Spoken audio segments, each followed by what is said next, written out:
சிவாய நம திருச்சிற்றம்பலம். இன்றைய பதிவு தூது வேலையின் மகத்துவங்கள். தூது வேலையை துளசி மாடம் கட்டி வழிபடுறாங்கல்ல, அதேமாரி தூது வேலையை வழிபடலாம். தூது வேலை மருத்துவ குணம் மட்டுமல்ல, நீ வேண்டுதலும் கரெக்டாக எடுத்துகிட்டு போயிட்டு சிவங்கிட்ட சேர்க்கக்கூடிய ஒரு மூலிகை தான் தூது வேலை. இந்த தூது வேலையை துவையல் செய்து நெய் புளி போடக்கூடாது, புளி இல்லாமல் துவையல் செய்து நெய் விட்டு அதை சாதத்தோடு போட்டு பிசைஞ்சு நைவேத்தியமாக சிவனுக்கு நம்ம நைவேத்தியம் பண்ணோம் அப்படின்னா நீங்கள் என்ன நினச்சிங்களோ அது நடக்கும். சிவனுக்கு பிடிச்ச மூலிகை தூது வேலை.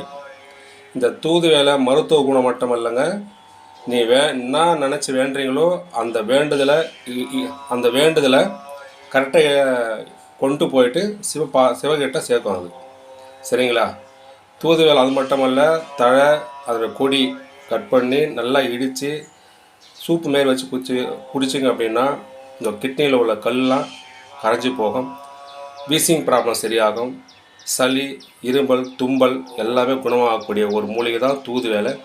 தூது வேலை துளசி மாரி மாடம் கட்டி வழிபட்டால் ரொம்ப சிறப்பு. சிவாய நம திருச்சிற்றம்பலம்.